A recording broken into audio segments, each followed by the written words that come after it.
Hello မင်္ဂလာပါအခု horticulture ရဲ့ဒုတိယပိုင်းဆက်ပြီးတော့မှတင်ပြပါမယ်Olericulture Olericulture ဆိုတာကတော့ဟင်းသီးဟင်းရွက်စိုက်ပျိုးရေးပဲဖြစ်ပါတယ် is the vegetable growing Olericulture ဆိုတာကလည်း is the vegetable growing ဟင်းသီးဟင်းရွက်စိုက်ပျိုးရေးဖြစ်တယ် dealing with အဲ့မှာဆိုရင်ပတ်သက်နေတယ်ဘာနဲ့ပတ်သက်နေလဲဆိုရင် the culture of non-woody herbaceous plants for foodသူကကာရှာဆိုတာဒီနေရာမှာကျတော့စိုက်ပျိုးတယ်ဘာလို့စိုက်ပျိုးလဲဆိုရင် of non-woody herbaceous plants non-woody ဆိုတာကတစ်မှမဟုတ်တဲ့တစ်ပင်ကြီးတွေမဟုတ်ဘူးအမားတွေတစ်ထုတ်လို့ရတဲ့အပင်တွေမဟုတ်တဲ့ herbaceous ဆိုတာပင်စီပြောတဲ့အပင်လေးတွေ plants အဲ့လိုပင်လေးတွေကိုစိုက်တယ် for food ဘာလို့ဆက်တာဆိုရင်အစားအစာအတွက်စိုက်ပျိုးတာကို Olericulture လို့ခေါ်ပါတယ်ပြောချင်တာကစွန်းရွက်တို့ရှင်မောင်ရွက်တို့တစ်ပင်တစ်ထုတ်လို့မရဘူးအဲ့လိုပင်စီတွေကအဲ့လိုမျိုးပင်တွေကိုစားသုံးဖို့အတွက်စိုက်တာကို vegetable growing အတွက်စိုက်တာကို Olericulture လို့ခေါ်ပါတယ်ဟင်းသီးဟင်းရွက်စိုက်ပျိုးလို့ခေါ်ပါတယ်နောက်တစ်ခုကတော့ pomology of fruiticulture ဒီမှာသတိထားမှာ fruiticulture ဆလုံးပေါင်းလို့သတိထားဖို့လိုပါတယ်ဒီနားလေးအမှားထပ်ပါတယ်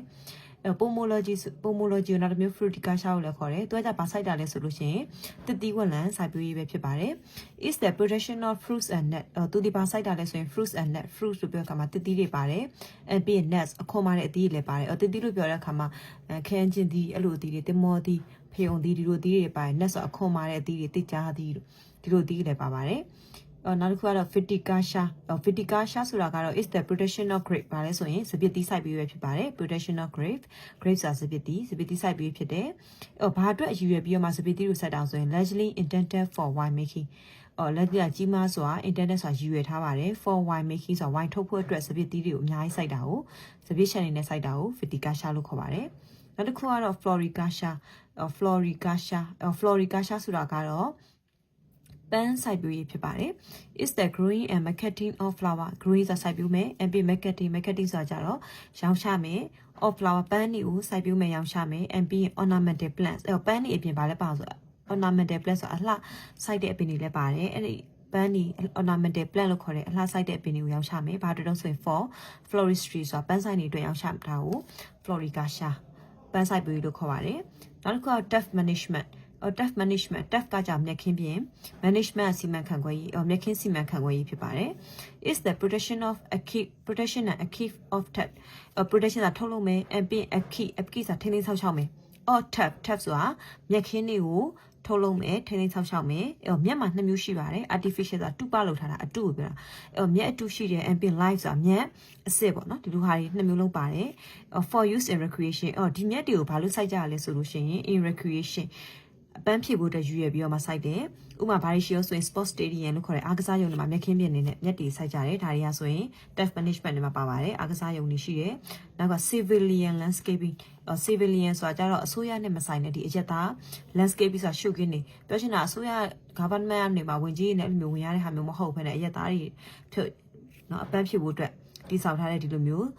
civilian landscaping ရှုခင်းနေမှာလဲစိုက်ကြတယ် and ပြီးရင် leisure နော်ပန်းချင်လိုနေရာပေါ့ဒီလိုနေရာမှာစိုက်တယ် and ပြီးရင် leisure ဆိုကြအနားယူစရာနေရာ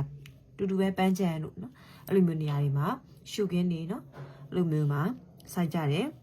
ဥယျာဉ်နေနော်ဒီလိုနေရာမှာစိုက်ကြပါတယ်တဲ့ amend the largest user of touch management service ဒီနေရာတွေ sports stadium လို့နော် civilian landscaping လို့ leisure လို့ပြောတဲ့ဒီနေရာတွေကဆိုလို့ရှိရင် amend the largest user of touch management service အများဆုံးသုံးဆွဲတဲ့သူတွေဖြစ်တယ်ဘာလို့လဲဆိုရင် touch management service အမြဲခင်းစီမံ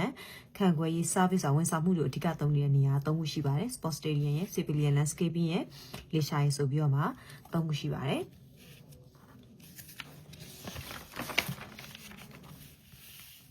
နောက်တစ်ခုကတော့ arboriculture arboriculture ဆိုတာကတော့တစ်ပင်ကြီးစိုက်ပျိုးရေးပဲဖြစ်ပါတယ် is the cultivation and care of individual tree သူဒီဘာလို့မှဆို cultivation စိုက်ပျိုးခြင်းဖြစ်တယ် and be care ဆိုတာထိန်းသိမ်းဆောက်ရှောက်မယ် of individual tree တစ်ပင်ကြီးတစ်ပင်ချင်းစီတိုင်း tree ဆိုတော့တစ်ပင်တွေအကုန်ပါတယ်တရက်ပင်မကြီးပင်ဒီလိုမျိုးပင်တွေပါတယ်ပြီးရင် shrub ဆိုတာရှုံမင်တွေပါတယ်ရှုံမင်ဆိုတာတော့ဒီနှင်းစီပင်ဆိုတော့ shrub ထဲမှာပါတာပဲเนาะအဲ့လိုပင်တွေလည်းပါတယ်အမေ vine ဆိုတာနွယ်ပင်တွေเนาะဒီလိုအပင်တွေကိုစိုက်မယ် and other perennial woody plant တခြားသော perennial ဆိုတာနှစ်ရှည်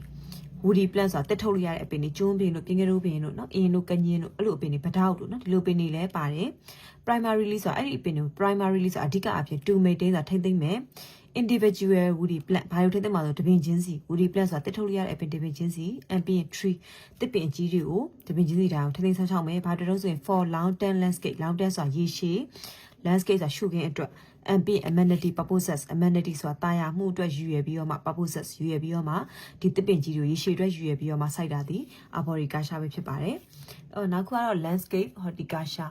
landscape horticulture ဆိုတာကတော့ landscape ဆိုတာရှုခင်း horticulture ဥယျာဉ်ခြံစိုက်ပျိုးရေး is the selection protection selection ဆိုတာရွေးချယ်ခြင်းပါတယ် protection ထုတ်လုပ်ခြင်းပါတယ် MPK စောင့်ရှောက်ခြင်းတွေပါတယ် or plant အပင်မျိုးရွေးချယ်မယ်ပြင်ထုတ်လုပ်မယ်စောင့်ရှောက်ပေးမယ် use in landscape architecture ဘယ်မှာသုံးဖို့လဲဆိုရင် landscape architecture လို့ခေါ်တဲ့ရှုခင်း architecture ဘိသုကပညာမှာသုံးဖို့တစ်ပင်လေးတွေကိုလှပနေအောင်ဘိသုကပညာဘယ်နေရာမှာအပင်ကြီးဆိုင်မယ်ဘယ်နေရာမှာအပင်ငယ်လေးတွေဆိုင်မယ်ဘယ်လောက်ကွာဝေးမှာဘယ်လိုပင်ကြီးတွေဆိုင်မယ်ဘယ်လောက်ကွာဝေးမှာဘယ်လိုပန်းမင်လေးဆိုင်မယ်ဘယ်လိုကွာဝေးမှာရှုံမင်လေးတွေဆိုင်မယ်ဒီလိုမျိုးတွေ archi ပုံမှန်တိုင်းမဟုတ်ဘဲနဲ့အလှပလေးနဲ့ဘိသုကပညာနဲ့ရောပြီးတော့မှလောက်တာကိုကြတော့ landscape architecture လို့ခေါ်ပါတယ်သူအတွက်ယူရပြီးတော့မှအပင်တွေကိုရွေးချယ်မယ်ထုတ်လုပ်မယ်စောင့်ရှောက်ပေးမယ်ဆိုရင်တော့ဒါဒီ landscape horticulture ပဲဖြစ်ပါတယ်နောက်ဆုံးတစ်ခုကတော့ရှစ်ခုမြောက်ကတော့ post harvest physiology ပဲဖြစ်ပါတယ်post harvest physiology post harvest ဆိုတာရိတ်သိမ်းတာ post ဆိုတာအချိန်လွန်သွားတာရိတ်သိမ်းချိန်လွန် physiology ဆိုတာဇီဝကမ္မဗေဒရိတ်သိမ်းချိန်လွန်ဇီဝကမ္မဗေဒဆိုတာဘာလဲဆိုရင် is the management ဆိုတာစီမံခန့်ခွဲမယ်of harvested horticultural crop harvested ဆိုတာရိတ်သိမ်းပြီးသား horticultural crop ဆိုတာဥယျာဉ်ခြံသီးနှံတွေကိုစီမံခန့်ခွဲပါမယ် to determine ဆိုတာဆုံးဖြတ်ဖို့အတွက်ဘာလို့ဆုံးဖြတ်မှာလဲ the best storage ဆိုတာအကောင်းဆုံး storage တူလောင်ဖို့အတွက် ambient transportation တည်ယူပို့ဆောင်ပေးဖို့အတွက် condition အခြေအနေတွေပေါ်မှာအဲ့တော့ to optimize ဆိုတာတင့်လျော်ဖို့ shelf life ဆိုတာသူ့ရဲ့တက်တန်း after harvest ရိတ်သိမ်းပြီးတဲ့နောက်မှာအိတ်ကသီးနှံတွေရဲ့တက်တန်းတင့်လျော်ဖို့အတွက်အကြာကြီးနေနိုင်ဖို့အတွက်အသက်ရှင်သူ့ရဲ့တက်တန်းထက်ကြာရှည်စွာနေနိုင်ဖို့အတွက်ဘယ်လိုမျိုးနေရာမှာအကောင်းဆုံးတူလောင်မလဲဘယ်လိုနဲ့အကောင်းဆုံးတည်ယူပို့ဆောင်မလဲဆိုအရှင်တွေပေါ်မှာဆုံးဖြတ်ပြီးတော့မှဒီ site ပြည့်ရိတ်သိမ်းပြီးသား site ပြည့်တည်နှံတွေကိုစီမံခန့်ခွဲခြင်းကိုတော့ post harvest physiology ရိတ်သိမ်းခြင်းလို့ဇီဝကမ္မလို့ခေါ်ပါတယ်ပုံမှန်ဆိုတည်ဆိုလို့ရှိရင်ဒါပါတော့ခန်းကျင်ဒီဆိုလို့ရှိရင်တလားနေပုတ်တယ်ဆိုလို့ရှိရင်အဲ့လိုမျိုးမဖြစ်အောင်ဘယ်လိုနေရာမှာဆိုတလားနေပုတ်တာလဲအဲ့ဆို2လကြာအောင်ကိုကဘယ်လိုနေရာမှာထိန်းသိမ်းဆောင်ရှောက်မှာလဲဘယ်လိုမျိုးပုံမှန်ဆိုလို့ရှိရင်ကားနဲ့ပို့ရဆိုလို့ရှိရင်10ရက်လောက်နဲ့ပုတ်သွားရဆိုလို့ရှိရင်15ရက်လောက်ခံအောင်ကိုကဘယ်လိုမျိုးတည်ယူပို့ဆောင်ရေးစနစ်တွေနဲ့ပို့ဆောင်မှာလဲဒါတွေဆုံးဖြတ်ပေးတာကိုကြတော့ post harvest physiology လို့ခေါ်ပါတယ်အဲ့ဒါဆိုရင်တော့အကုန်လုံးပြန်ရှုံမယ်ဆိုလို့ရှိရင် horticulture ရဲ့အဓိက major 10မျိုးရှိပါတယ် olericulture ရှိရဲ့ post harvest pomology of fruticulture ရှိရယ် viticulture ရှိရယ် floriculture ရှိရယ် turf management ရှိရယ်နောက်မှဆိုလို့ရှိရင်တော့ဒီ arboriculture ရှိရယ် landscape horticulture ရှိရယ် post harvest physiology ဆိုပြီးတော့မှရှိပါတယ် olericulture ဆိုတာကြတော့ဘာတွေစိုက်တာလဲဆိုလို့ရှိရင်ဟင်းသီးရွက်တွေကိုစိုက်တာအထူးသဖြင့်တစ်ထုတ်လို့မရတဲ့ပစ္စည်းပြောတဲ့အပင်ကိုစိုက်တာက olericulture အစားအစာတွေစိုက်တာပါနောက်က pomology of fruticulture ဆိုတာအသီးစိုက်တာအဲ့တော့အသီးမှာ fruits လဲပါတယ် nuts လဲပါပါတယ်နောက်ကတော့ viticulture viticulture ဆိုတာ grapes စပစ်သီးကိုစိုက်တာဘာအတွက်လဲဆိုရင် wine ထုတ်ဖို့အတွက်ရွေးပြီးစိုက်တာပါ floriculture ဆိုတာပန်းစိုက်တာဘာအတွက်လဲဆိုရင်ပန်းနေနဲ့အလှစိုက်တဲ့အပင်တွေကိုပန်းစိုက်နေအတွက်စိုက်ပျိုးမယ်မကတ်မှာရောက်ချမယ်ဒါတွေဒီ floriculture တွေမှာပါပါတယ်နောက်ကတော့ turf management မြက်ခင်းစီမံခန့်ခွဲရေးမြက်ခင်းတွေကိုဘာလို့မှထုတ်လုပ်မယ်ထိန်းသိမ်းဆောင်ရှောက်မယ်မြက်မှာ2မျိုးရှိတယ် artificial ဆိုတဲ့အတူရှိတယ် live လို့ခေါ်တဲ့ acid ရှိတယ်သူ့ကိုဘယ်မှာသုံးလို့ဆိုရင် recreation အပန်းဖြစ်ဖို့သုံးတယ်အဓိကဒီ turf management service ကိုယူရတဲ့နေရာ3နေရာရှိပါတယ်ဘာလဲဆိုရင်နံပါတ်1က sports stadium နံပါတ်2က civilian landscaping နံပါတ်3ကကြတော့ leisure ဆိုပြီးတော့မှဒီ3နေရာဖြစ်ပါတယ်နောက်တစ်ခုကတော့ arboriculture arboriculture ဆိုတာကတော့အပင်ကြီးစိုက်တစ်ပင်ကြီးစိုက်ပျိုးရေးသူကကြဘာလို့မှဆိုရင်တစ်ပင်ကြီးတွေ shrubs တွေ vines တွေပြီးတခြားသောနှစ်ရှည် perennial woody plant တွေကိုစိုက်ပျိုးမယ်ဆောင်းရှောက်ပါမယ်အဓိကအပြင်ဘာအတွက်တော့ဆိုလို့ရှိရင် individual woody plant တစ်ထုတ်လို့ရတဲ့အပင်တစ်ပင်ချင်းစီတစ်ပင်ကြီးတိုင်းကို for long term landscape ဆိုရေရှည်ရှုခင်းဖြစ်အောင်လို့ amenity purpose တာယာဖို့အတွက်ရည်ရွယ်ပြီးတော့မှစိုက်ပျိုးတာဒီ arboriculture ဖြစ်ပါတယ်landscape horticulture ကြဘာလို့မှလဲဆိုရင်တစ်ပင်တွေကိုရွေးချယ်မယ်ထုတ်လုပ်မယ်စောင့်ရှောက်မယ်ဘာအတွက်လဲဆိုရင် landscape architecture ပြည်သူကဒီရှုခင်းပြည်သူကပညာမှာသုံးဖို့အတွက်စောင့်ရှောက်တာကိုကြတော့ landscape horticulture လို့ခေါ်ပါတယ်post harvest physiology post harvest physiology ကတော့ရိတ်သိမ်းခြင်းလို့ဇီဝကမ္မဗေဒဆိုတာကရိတ်သိမ်းပြီးသား harvested horticultural crops ဥယျာဉ်ခြံသီးနှံတွေကိုစီမံခန့်ခွဲတာကဘာအတွက်တော့ဆိုရင် to determine ဆုံးဖြတ်ဖို့အတွက်အကောင်းဆုံး